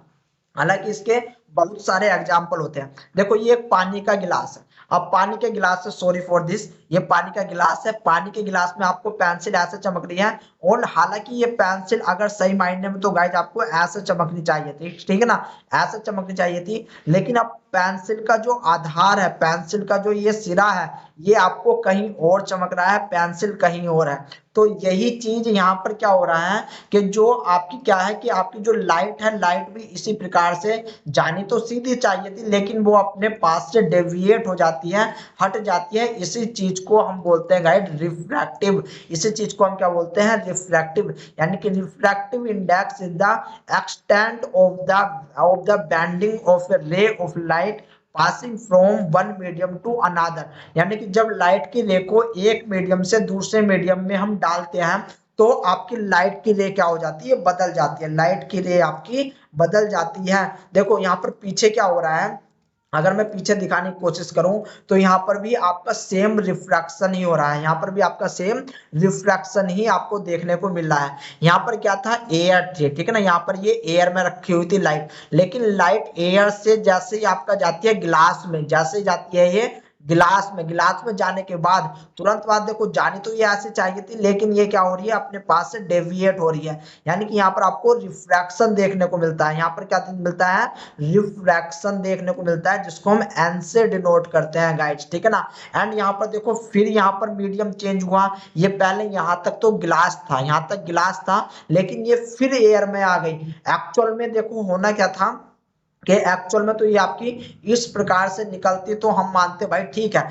लेकिन जैसे इसका मीडियम चेंज हुआ, ये फिर अपने पाथ से डेविएट हो गई, ये अपने पाथ से फिर दोबारा से डेविएट हो गई, ठीक है ना, ये अपने पास से दोबारा से डेविएट हो गई। यही प्रॉपर्टी गाइस कहलाती है आपकी रिफ्रैक्टिव इंडेक्स, ठीक है, सॉरी रिफ्रैक्टिव, ठीक है ना, यही प्रॉपर्टी आपकी कहलाती है रिफ्रैक्शन, जिसको हम डिनोट करते हैं एन से। एंड गाइज इसी का फायदा लिया जाता है रिजोल्यूशन में, इसलिए हम यहाँ पर कॉन्वेक्स लेंस का यूज करते हैं, ठीक है ना। किस लेंस का यूज करा हमने, कॉन्वेक्स लेंस का हमने यूज करा। देखो अब मैंने आपको बताया था कि आपका जितना एंगुलर अपर्चर ये जितना कम होगा, यानी कि एंगुलर अपर्चर सॉरी ये जो आपका एंगुलर अपर्चर होता है, एंगुलर अपर्चर यहाँ पर देखने की कोशिश करो, यहाँ पर एंगुलर अपर्चर मान लो ये आपका एंगुलर अपर्चर बन रहा है। अगर एंगुलर अपर्चर आपका जितना कम, उतनी आपको यहाँ पर क्या होने वाली, जो इमेज की क्वालिटी है, इमेज की क्वालिटी अच्छी मिलेगी, ठीक है ना, इमेज की क्वालिटी आपको अच्छी मिलने वाली है। बट मैंने यहाँ पर आपको रोंग बता दिया, यहाँ पर दोबारा से देखने की कोशिश करो। जो यहाँ पर एंगुलर अपर्चर है वो जितना बड़ा, एंगुलर अपर्चर आपका जितना बड़ा गाइज, आपको इमेज की क्वालिटी उतनी अच्छी मिलेगी। तो याद रख लेना, जो आपका अल्फा होता है, अल्फा की वैल्यू जितनी ज्यादा, अल्फा की वैल्यू जितनी ज्यादा, उतना ही आपको जो है वो इमेज अच्छा मिलने वाला है, ठीक है ना, आपको उतना ही अच्छा इमेज मिलने वाला है। यहाँ पर देखो अगर मैं कंपेयर करूं इन दोनों के लिए, तो इन दोनों में आपको कहां पर एंगुलर अपर्चर ज्यादा मिलेगा, तो आपको इस पोर्शन में एंगुलर अपर्चर ज्यादा मिल रहा होगा। यानी कि क्वालिटी आपकी कहां पर अच्छी आने वाली है, इमेज की क्वालिटी आपकी यहाँ पर अच्छी आने वाली है, यहाँ पर आपकी अच्छी नहीं आएगी, क्योंकि यहाँ पर जो एंगुलर अपर्चर है वो कम है, ठीक है ना, एंगुलर अपर्चर कम है। एक्चुअल में क्या होता है कि आपका जो रिफ्रैक्टिव इंडेक्स होता है एंड आपका sine alpha, refractive index and sine alpha, ये कभी भी आपके जो है, कभी भी याद रख लेना, अगर हम किताबी लैंग्वेज में बात करें, आपकी जो है आपकी ओरिजिनल फॉर्म में बात करें, तो ये आपका एक से ज्यादा नहीं जाता, ठीक है ना, एक से ज्यादा नहीं जाता। लेकिन हम मान लेते हैं, मान के चलते हैं, अब मानने में क्या जाता है, मानने में तो कुछ नहीं जाता ना, इसकी वैल्यू हम एक से ज्यादा रखते हैं, ठीक है ना, एक से ज्यादा रखते हैं, क्योंकि हमको क्या लेना होता है, हमको रिजोल्यूशन हाई लेना पड़ता है इसकी, इसलिए इसकी वैल्यू हमें एक से ज्यादा मान के चलनी पड़ती है। इस बात को याद रख लेना, हालांकि ये पार्ट आपसे कहीं पर भी पूछा नहीं जाता, ठीक है ना, बट मैंने आपको फिर भी ये बात बता दी। तो यहाँ पर आपको पता चल गया है कि आपका अल्फा किसको बोलते हैं, एंड गाइज आपका रिफ्रैक्टिव इंडेक्स किसको बोला जाता है, ठीक है ना, रिफ्रैक्टिव इंडेक्स आपका क्या होता है। अब देखो आपके जो है अलग अलग मीडियम के अलग अलग रिफ्रैक्टिव इंडेक्स होते हैं। जैसे अगर मैं बात करूं वैक्यूम एंड एयर के लिए, तो उनके लिए रिफ्रैक्टिव इंडेक्स आपका कितना होने वाला है, 1 होने वाला है। वाटर के लिए बात करूं तो 1.33 होगा, आइस के लिए बात करूं 1.31 होगा, ग्लास के लिए बात करूं 1.5 होता है, डायमंड के लिए बात करूं तो आपका 2.47 होता है। यानी कि डायमंड का जो रिफ्रैक्टिव इंडेक्स होता है सबसे ज्यादा हाई होता है, इस बात को याद रख लेना आप, ठीक है ना। अगर मैं यहीं पर ऑयल इमल्शन की बात करूं, जो आपका ऑयल होता है ना, जो कि आप माइक्रोस्कोप में यूज करते हो, तो उसका भी जो रिफ्रैक्टिव इंडेक्स होता है वो होता है 1.515, ठीक है ना। ये आपका ऑयल का रिफ्रैक्टिव इंडेक्स होता है, जो कि नियरली सेम होता है गिलास के। एंड आपको जो है ये बात याद रखनी है। आई बात समझ में? तो गाइज यहाँ पर देखो आपको क्या क्या बात पता चली कि आपका जो एन होता है वो रिफ्रैक्टिव इंडेक्स होता है। साइन अल्फा क्या होता है कि हाफ एंगुलर अपर्चर है, ये आपका क्या है, हाफ एंगुलर अपर्चर है, या फिर इसको हम θ/2 भी लिख सकते हैं। आई बात समझ में? अब यहाँ पर एक है आपकी वेवलेंथ, ठीक है ना, एक है आपकी वेवलेंथ। अब ये वेवलेंथ को हम जो है डिवाइड कर सकते हैं बहुत सारी आपकी जो है अलग अलग टर्मिनोलॉजी में, जहां पर आपकी अलग अलग जो है वेवलेंथ होती है, ठीक है ना। जहां पर आप फ्रीक्वेंसी देखते हो कि किस वेवलेंथ की कितनी फ्रीक्वेंसी है। याद रख लेना, अगर जितनी फ्रीक्वेंसी शॉर्ट होती जाएगी, यानी कि आपकी जो है सॉरी आपकी वेवलेंथ जो है शॉर्ट होती जाएगी, तो फ्रीक्वेंसी आपको हाई मिलेगी एंड हाई एनर्जी मिलेगी, ठीक है ना। यानी कि गामा की जो फ्रीक्वेंसी रहेगी वो सबसे ज्यादा हाई रहेगी, गामा के पास एनर्जी भी ज्यादा होगी, ठीक है ना। लेकिन यहाँ पर आपको शॉर्टर वेवलेंथ देखने को मिलेगी। शॉर्टर वेवलेंथ, वेवलेंथ मतलब यहां से लेकर यहां तक की दूरी, एंड यहां से लेकर के यहां तक की दूरी, ये जो दूरी है इसको बोलते हैं हम वेवलेंथ, इसको बोलेंगे हम वेवलेंथ, ठीक है ना। अगर आपकी लॉन्गर वेवलेंथ है तो यहाँ पर आपको लो फ्रीक्वेंसी देखने को मिल रही है, यानी कि फ्रीक्वेंसी आपकी लो है, एंड यहाँ पर आपको लो एनर्जी देखने को मिल रही है, ठीक है ना। यहाँ पर आपकी लोअर वेवलेंथ है, इस बात को याद रख लेना, ठीक है ना। क्या है, लोअर वेवलेंथ जा रही है। स्पेसिफिकली जो लाइट माइक्रोस्कोप होता है वहां पर हम विजिबल यानी कि वी आर की बात करते हैं, विजिबल लाइट की बात करते हैं, ठीक है ना। विजिबल वीएल की बात करते हैं, विजिबल लाइट की बात करते हैं, जो कि स्पेसिफिकली ब्लू ब्लू कलर की होती है, ठीक है ना, जो कि स्पेसिफिकली ब्लू कलर की होती है। एंड ये लाई करता है आपके कहां से, 450 से लेकर के 550 तक, ठीक है ना। यानी कि यहाँ पर हमको लाइट जो है रखनी पड़ेगी, अपनी अपनी लाइट जो है ब्लू देनी पड़ेगी, जहां पर हमको जो है रिजोल्यूशन हाई मिलने वाला है। आई बात समझ में कि हमको रिजोल्यूशन हाई कहाँ पर मिल रहा है भाई साहब? तो बहुत अच्छी बात है। देखो ये जो आपको बैकग्राउंड में साउंड आ रहा है, इसके लिए आई एम रियली सॉरी, इसको मैं दूर नहीं कर सकता, ठीक है। तो अब यहाँ पर आपको पता लग गया है कि लिमिट ऑफ रिजोल्यूशन यानी कि डी बराबर आपका क्या होता है, 0.61 lambda upon n sine alpha, ठीक है ना, एन साइन अल्फा। याद रख लेना, इस एन साइन अल्फा को हम न्यूमेरिकल अपर्चर के नाम से भी जानते हैं। एंड गाइस ये न्यूमेरिकल अपर्चर क्या होता है, इसको बोलते हैं गैदरिंग ऑफ लाइट, इसको क्या बोलेंगे, गैदरिंग ऑफ लाइट। यहाँ पर गैदरिंग ऑफ लाइट का मतलब क्या होता है, वो चीज भी गाइस समझने की कोशिश करो, ठीक है ना। मैं आपका कोई सा माइक्रोस्कोप देख रहा हूं जहां पर मैं आपको समझा सकूं, ठीक है ना। तो यहाँ पर जो है इस माइक्रोस्कोप से मैं समझाने की आपको कोशिश करता हूँ, हालांकि यहाँ पर जो है अच्छा सोर्स नहीं है, लेकिन फिर भी मैं आपको समझा रहा हूँ। मान लो यहाँ पर मैं आपकी कोई भी स्लाइड रख देता हूँ, ये आपकी मैंने एक स्लाइड रख दी, तो यहाँ पर देखो ये नॉर्मल माइक्रोस्कोप है जहां पर लाइट की रे पड़ेगी। ये लाइट अगर डिजिटल हुई तो हम इस लाइट को ब्लू कलर की लाइट में रखते हैं, जो कि अभी अभी मैंने आपको बताया है कि यहाँ पर जैसे जो लैम्डा रहेगा वो आपके अच्छी विजिबल प्रोवाइड कराएगा, ठीक है ना। लैम्डा आपका जो है जितनी आपके जो है अगर विजिबल लाइट में 450 से लेकर के 550 तक विजिबल लाइट रही तो आपको जो है अच्छी वहां पर जो है इमेज दिखने वाला है। अब यहाँ पर मान लो कोई भी आपकी लाइट आ रही है, ठीक है ना, यहाँ पर आपकी लाइट आ रही है। अब ये लाइट क्या होती है, यहाँ पर जितनी ये लाइट पड़ी है इस सारी की सारी लाइट को गैदर कर लो, इस सारी की सारी लाइट को गैदर कर लो। एंड गैदर करने के बाद गाइस, ये गैदरिंग करने के बाद आपका ये स्पेसिमेन पर पड़ती है। अब स्पेसिमेन पे याद रख लेना, अब यहीं से आपकी न्यूमेरिकल अपर्चर की कहानी स्टार्ट होती है, ठीक है ना। न्यूमेरिकल अपर्चर की कहानी स्टार्ट होती है, वो चीज देखने की कोशिश करो। तो मैं आपको जो है यहाँ पर समझा देता हूँ, यहाँ पर समझने की कोशिश करो। यहाँ पर मान लो आपकी स्लाइड रखी हुई है, ठीक है ना, यहाँ पर आपकी स्लाइड रखी हुई है। अब इस स्लाइड से आपकी जितनी भी लाइट की रेज निकलेगी, जितनी भी लाइट की रेज निकलेगी, वो लाइट की रेज आपका जो है ऑब्जेक्टिव लेंस पे ही पड़नी चाहिए। वो लाइट की रेंज आपकी ऑब्जेक्टिव लेंस पे ही पड़नी चाहिए। इसी को हम बोलते हैं गैदरिंग ऑफ लाइट, यानी कि लाइट को इकट्ठा करना एंड उसको ऑब्जेक्टिव लेंस पे भेज देना। यही चीज कहलाती है आपकी न्यूमेरिकल अपर्चर। यही चीज है आपकी न्यूमेरिकल अपर्चर की। यहाँ पर देखने की कोशिश करो कि आपका क्या हो रहा है कि स्पेसिमेन से जो लाइट निकल रही है, स्पेसिमेन से जो आपकी लाइट निकल रही है, ये लाइट को हमारा मेन मोटो है कि भाई साहब ये आपका ऑब्जेक्टिव लेंस पे जाकर के पड़े, ये आपका ऑब्जेक्टिव लेंस पे जाकर के पड़े। इसी को हम बोलते हैं NA यानी कि न्यूमेरिकल अपर्चर। इसमें आपका एंगुलर अपर्चर चला आता है एंड जो लाइट की प्रॉपर्टी है कौन सी, रिफ्रैक्शन की। यहाँ पर देखो स्पेसिमेन से जब टकराई तो आपकी जो है एक मीडियम से लाइट दूसरी मीडियम में गई, यानी कि आपका जो है रिफ्रैक्टिव इंडेक्स इसको भी इन्वॉल्व किया जा रहा है। इसलिए हमने न्यूमेरिकल अपर्चर बराबर क्या होता है साइन अल्फा इंटू एन, ठीक है ना, या फिर एन इंटू साइन अल्फा। आई बात समझ में कि आपका न्यूमेरिकल अपर्चर बराबर एन साइन अल्फा क्यों लिया गया। तो मैंने गाइज ये चीज आपको बता दिया। लेक्चर लंबा हो रहा है लेकिन कोई बात नहीं, थोड़ा सा और सुनो, सब्र करो, ठीक है। तो देखो यहाँ पर क्या है कि भाई साहब अगर हमको जो है इमेज की क्वालिटी हाई करनी है, इमेज की क्वालिटी हाई रखनी है, तो हमको क्या करना पड़ेगा, जो रिजोल्विंग पावर है, रिजोल्विंग पावर को हाई रखेंगे तभी हमको इमेज की क्वालिटी हाई चमकेगी।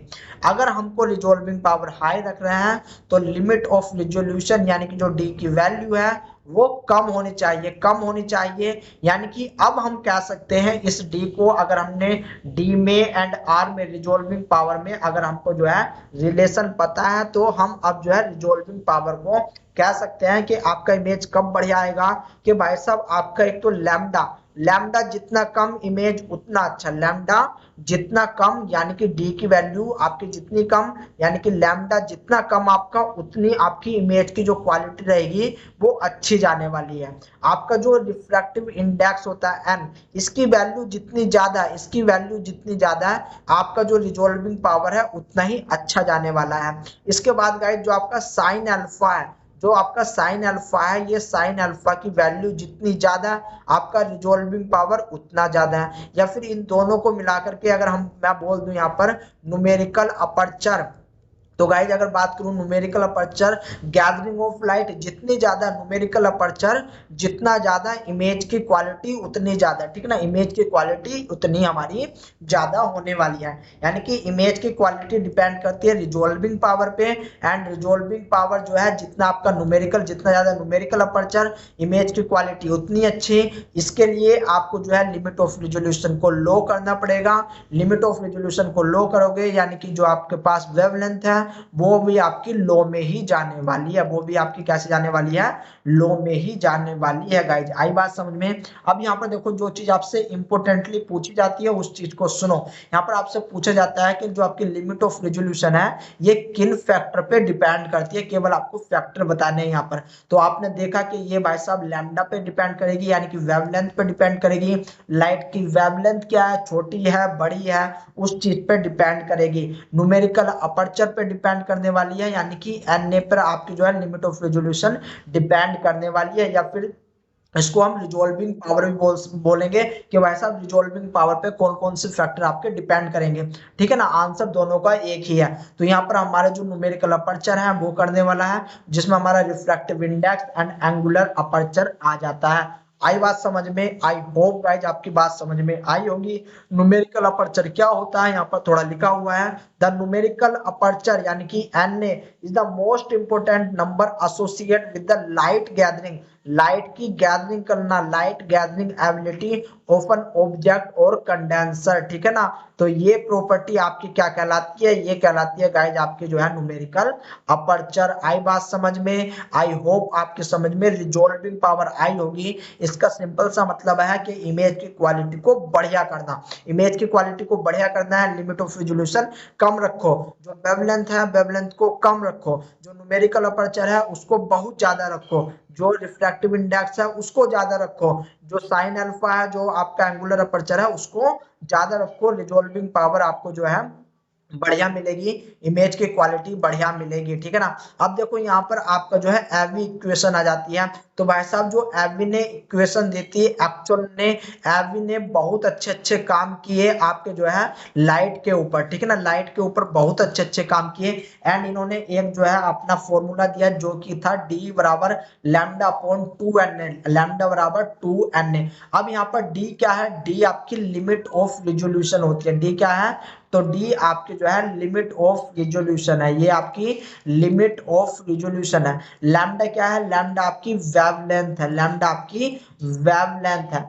एन क्या है, न्यूमेरिकल अपर्चर है, न्यूमेरिकल अपर्चर। तो जो एवी इक्वेशन थी, एवी इक्वेशन में याद रख लेना, इसको जो है बच्चे 0.61 लैम्डा अपॉन 2na इसको एवी इक्वेशन समझते हैं, लेकिन गलत है। एवी इक्वेशन आपकी थी डी बराबर lambda upon 2na, lambda upon 2na, ठीक है ना, सॉरी ये आपका 2na। यहाँ से आप जो है न्यूमेरिकल सॉल्व कर सकते हो। जैसे कि आपका देखो ये गेट में एक न्यूमेरिकल आया था, एक ये आपका गेट में न्यूमेरिकल आया हुआ है।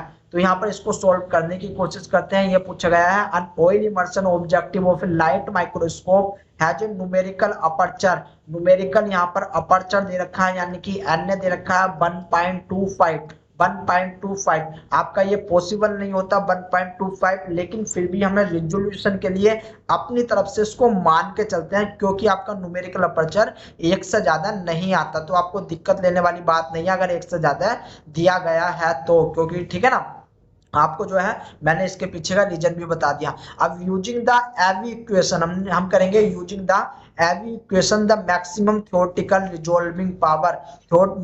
आपको जो है मैक्सिमम रिजॉल्विंग पावर यहाँ पर निकालनी है नैनोमीटर, ठीक है ना, किसमें, nanometre of the microscope with the objective and blue light. अब देखो यहाँ पर ब्लू लाइट यानी कि नॉर्मल लाइट, यानी कि अगर यहाँ पर ब्लू लाइट दे दिया जाता और ये अगर वैल्यू ना भी देता तो ये वैल्यू आपको याद होनी चाहिए। आप जो है 450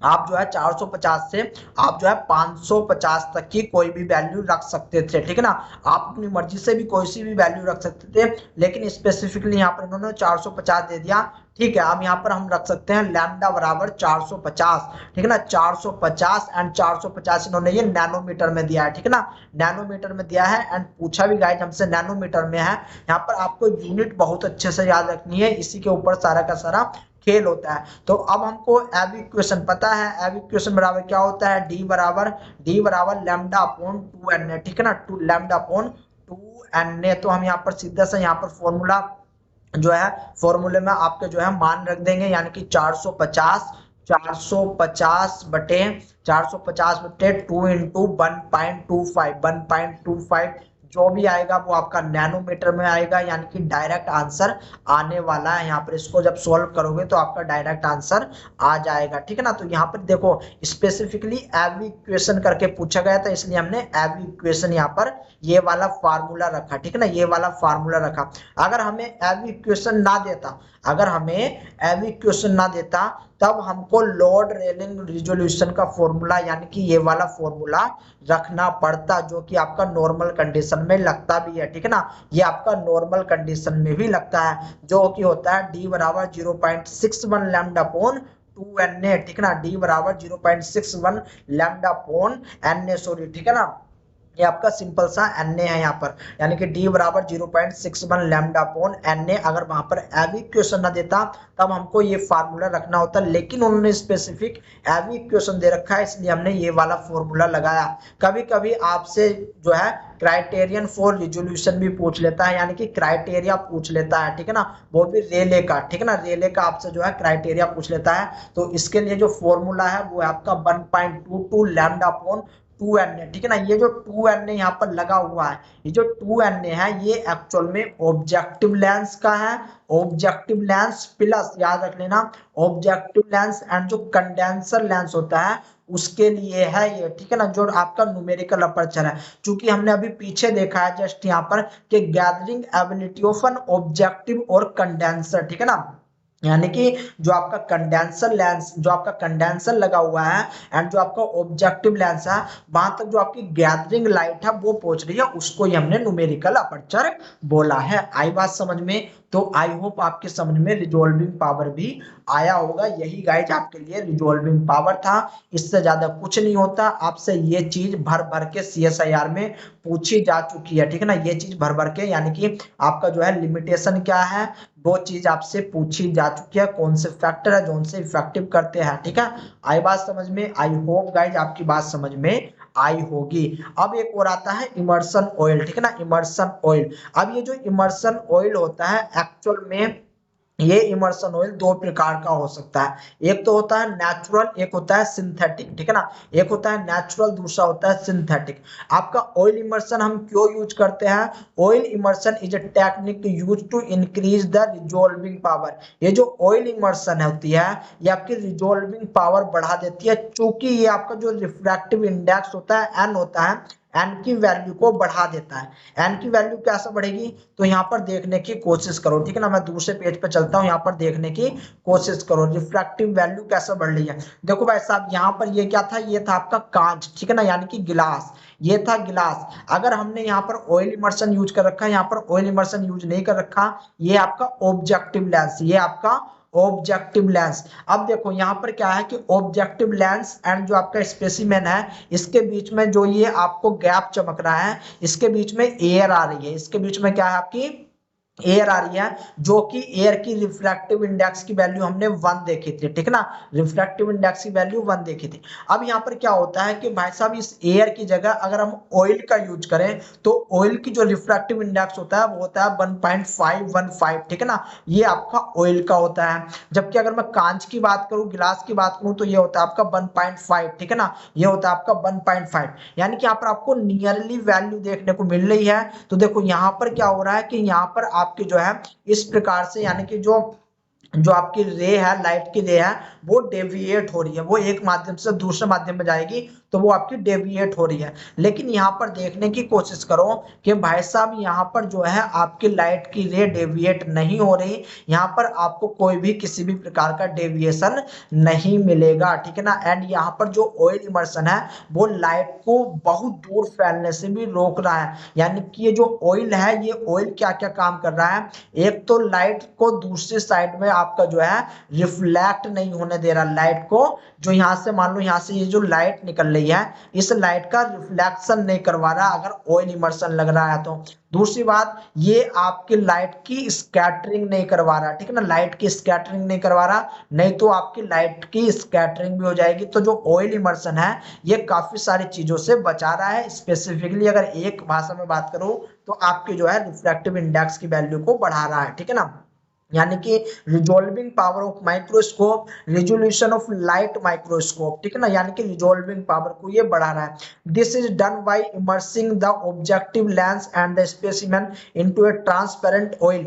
ये ऑयल की खासियत ये होती है कि भाई साहब ये आपका ट्रांसपेरेंट होता है, ठीक है ना, transparent oil containing A high refractive index, और इसका जो आपका रिफ्रैक्टिव इंडेक्स होता है ये आपका हाई होता है।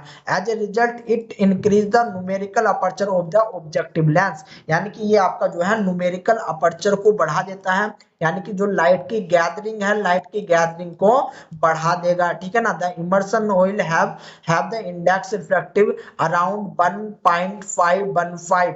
The object lens which immerse in the immersion oil is called oil immersion, ठीक है ना, आपका जो है ऑयल इमर्सन के नाम से जाना जाता है। अगर मैं अब अगर मैं इसके टाइप्स की बात करूं तो ये आपका दो प्रकार का होता है, एक होता है नेचुरल, एक होता है सिंथेटिक। नेचुरल में आपका वुड सीडर ऑयल आया जाता है, ठीक ना, इस जो कि आपका सीडर ऑयल सीडर ट्री से प्राप्त किया जाता है। कहां से प्राप्त किया जाएगा? सीडर ट्री से आपका प्राप्त किया जाता है। तो ये थी आपकी ऑयल इमर्सन की कहानी, जो कि आपका रिजोल्यूशन बढ़ा रहा है। तो यहाँ पर चाहे तो आप एक और फैक्टर को ऐड कर सकते हो, जो कि आपका ऑयल इमर्सन, ठीक है ना। यहाँ पर मैं बहरहाल ऐड कर दूंगा अपनी तरफ से, ठीक है ना, जो आपको मैं PDF दूंगा उसमें ऐड कर दूंगा, तो यहाँ पर आप ऑयल इमर्सन को भी ऐड कर सकते हो। इतनी बात समझ में आई?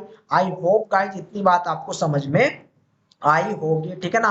तो लेक्चर आपका काफी ज्यादा लंबा हो चुका है, तो अब मैं इस लेक्चर को दूसरे ही आपके जो है आपके मतलब दूसरे लेक्चर में कंप्लीट करने की कोशिश करूंगा। तो मैं आपसे मिलता हूँ गाइज नेक्स्ट लेक्चर में, तब तक के लिए टाटा एंड बाय बाय। देखो भाई साहब, आपका जो है काफी कुछ है, इसके मैंने काफी सारे आपके लिए क्वेश्चन आंसर रखे हैं। उसके बाद हम सेपरेटली 1 बाय 1 जो है आपके माइक्रोस्कोप को पढ़ने वाले हैं, तो दिक्कत लेने वाली आपको कोई बात नहीं है।